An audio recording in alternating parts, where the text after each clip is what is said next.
Hi friends and my dear students. So మనం ఇక్కడ ఏంటంటే ఈ వీడియోలో జనరల్ ఎస్ఏకి ఎలా ప్రిపేర్ అవ్వాలి, జనరల్ ఎస్ఏకి మనం ఏం బుక్స్ ఉన్నాయి మార్కెట్లో, ఎలా చదవాలి, సో దాన్ని ఎలా మనం ఆన్సర్ ప్రాక్టీస్ చేయాలి జనరల్ ఎస్ఏకి సంబంధించి అనే అంశాల గురించి మనం ఇక్కడ తెలుసుకుందాం.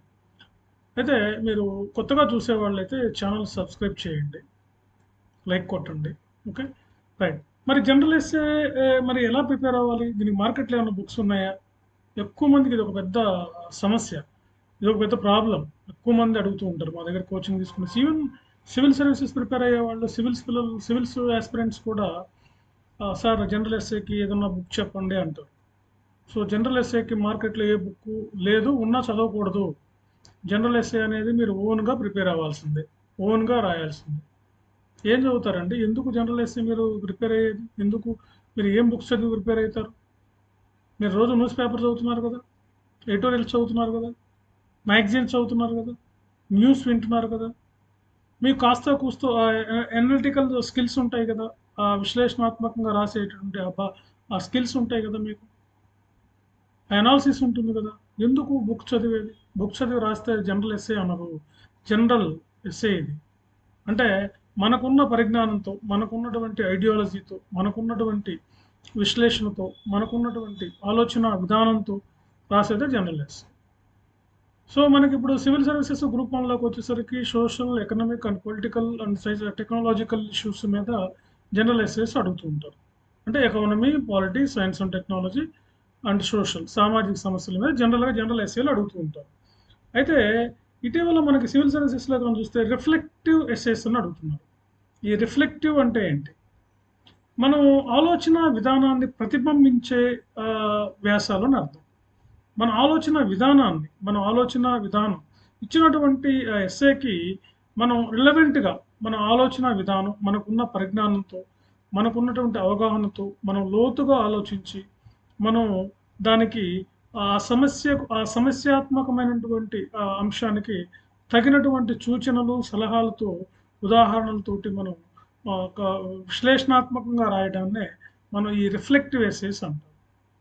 ఇవి కేవలం మనకున్న ఐడియాలజీతో, అది మీరు ఏదైతే అనుకుంటున్నారో దాన్ని, అది ఎలా కరెక్టో, ఎలా రాంగు, లేదా అది ఏ విధమైనటువంటి ఉపయోగపడుతుంది, ఏ విధంగా మనకి హాని చేస్తుంది, అది ఏ విధంగా మనకి సహాయపడుతుంది అనే అంశాలను విశ్లేషణాత్మకంగా మీకున్నటువంటి మనోవిజ్ఞాన పరిజ్ఞానంతో, విశ్లేషణతో, మీ మానసిక ధోరణితో మీరు విశ్లేషణాత్మకంగా రాసేదే ఈ రిఫ్లెక్టివ్ ఎస్సే. ఈ రిఫ్లెక్టివ్ ఎస్సే దీన్నే మనం ఏమంటారంటే, మనం సింపుల్గా చెప్పాలంటే విశ్లేషణాత్మక వ్యాసాలను కూడా అనొచ్చు, దీన్నే ప్రతిబింబింపజేసే వ్యాసాలను కూడా అంటారు. ఎక్కువగా ఇది సివిల్ సర్వీసెస్లో మనకి లాస్ట్ 5 years నుంచి మనకి రిఫ్లెక్టివ్ ఎస్సేస్ అడుగుతున్నారు. ఏదైనా ఒక కొటేషన్ ఇచ్చి రాయమంటాం, ఏదైనా ఇండైరెక్ట్గా మీకు ఏదైనా ఇచ్చి దాన్ని రాయమంటాం, కృషితో నాస్తి దుర్భిక్షం రాయమంటారు. లేదంటే ఏదో ఒక మనకి ఆ, ఒక ఇటు ఇచ్చి ఒక ఒక ఒక సామెత, ఒక ఇడియమ్స్ కానీ, లేకపోతే ఒక ప్రోవెర్బ్స్ కానీ, అంటే మన సామెతలు కానీ, కొటేషన్స్ కానీ ఇచ్చి కూడా రాయమంటారు. దాన్ని కూడా మనం ఈ ఎస్ఎస్ కింద మనం తీసుకోవాలి. మామూలుగా జనరల్ ఎస్ఎస్ అయితే మనకేంటంటే మనకు కొన్ని రకాలుగా ఉంటాయి. భావనాత్మకంగా రాసేవి, సైద్ధాంతపరంగా రాసేవి, అదేవిధంగా సాధారణంగా రాసేవి, అదేవిధంగా శాస్త్ర సాంకేతిక రంగాలకు సంబంధించినటువంటి రాసేవి, ఈ కేటగిరీలో ఉంటాయి జనరల్ ఎస్ఏలు. కానీ వీటితో పాటుగా సివిల్ సర్వీసెస్లో ఇటీవల కాలంలో ఏంటంటే ఈ రిఫ్లెక్టివ్ ఎస్సేస్ అడుగుతున్నారు. దాదాపుగా మనకిచ్చే 2 సెక్షన్‌లోనూ మనకు దాదాపుగా 60% ఎస్సేస్ కూడా ఈ రిఫ్లెక్టివ్ పాయింట్ ఆఫ్ వ్యూలో మనకి సివిల్ సర్వీసెస్‌లో అడుగుతున్నారు. కాబట్టి గ్రూప్ వన్‌లో కూడా అడగడానికి అవకాశం ఉంటుందన్నమాట ఈ రిఫ్లెక్టివ్ ఎస్సేస్. మరి దీనికి ఎట్లా ప్రిపేర్ అవ్వాలి? దీనికి ప్రిపేర్ అవ్వాలంటే మీకున్నటువంటి పరిజ్ఞానమే. మళ్ళా చెప్పేది ఒకటే.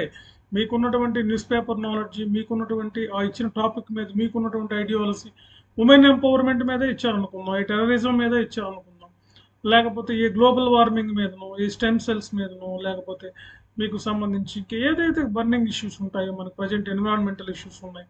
అదేవిధంగా technological, AI, artificial intelligence, cloud computing, ఇలాంటి ఏవైతే కొత్త కొత్త విషయాలు ఉంటాయో వాటి మీదనే మనకి జనరల్ ఎస్ఏలో మళ్ళీ ప్రశ్నించడం జరుగుతుంది. దాన్ని ఒక స్ట్రక్చరల్గా మీరు ఆన్సర్ని డెవలప్ చేయాలి. దాదాపు అప్పుడు గ్రూప్ వన్లో అనుకోండి, ఒక 5 to 6 pages రాయాల్సి ఉంటుంది. ఎందుకంటే 3 సెక్షన్లో 3 ఎస్ఏలు రాయాలి.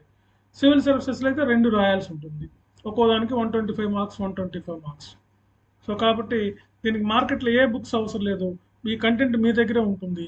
మీరు ఆల్రెడీ పేపర్ చదివిన నాలెడ్జి, ఇతర నాలెడ్జ్‌లన్నీ మీ దగ్గర ఉంటాయి. కాబట్టి ప్రీవియస్ క్వెషన్ పేపర్ చూడండి. అది సివిల్ సర్వీసెస్ పేపర్స్ కానీ, గ్రూప్ 1 పేపర్స్ కానీ చూడండి. మీకు ఒక ఐడియాలజీ వస్తుంది. అంతేగాని మార్కెట్‌లో దొరికే పుస్తకాలు ఎస్సేస్ మీద బోల్డ్ ఉంటాయి. అర్థం పర్థం లేని ఎస్సేలు అన్నీ ఉంటాయి.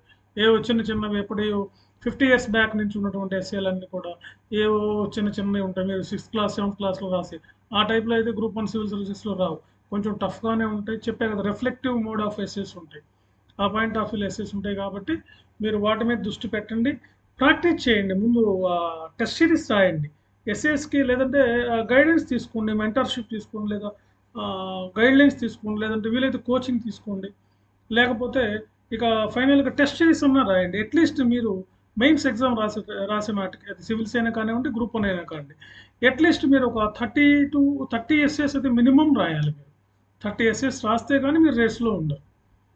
సో, కాబట్టి ఇలా ఎక్కువ మార్క్స్ తెచ్చుకోవడానికి అవకాశం ఉన్నటువంటి పేపర్‌లో ఎస్సే పేపర్. ఈ పర్టిక్యులర్ ఒక టాపిక్ మీదే రాయటం కాబట్టి దాన్ని మీరు బాగా ఎనలైజ్ చేసి ఎక్కువ మార్క్స్ తెచ్చుకోవడానికి అవకాశం ఉంటుంది ఫ్రెండ్స్. రైట్. సో, ఇది మీకు నచ్చినట్లయితే లైక్ చేయండి. అదేవిధంగా సబ్స్క్రైబ్ చేయండి. అదేవిధంగా మాకు ఎస్సే పేపర్ క్లాసెస్ కూడా ఆన్‌లైన్ ఇస్తాం, ఆఫ్‌లైన్ ఇస్తాం. టెస్ట్ సిరీస్ ఒక షెడ్యూల్ ఉంటుంది. ఎస్సేస్ మీరు ప్రాక్టీస్ చేసుకోవచ్చు. మా దగ్గర ఆఫ్‌లైన్ అయినా, ఆన్‌లైన్ అయినా ఎస్సేస్ గురించి సంబంధించి. Okay. Right. Thank you very much.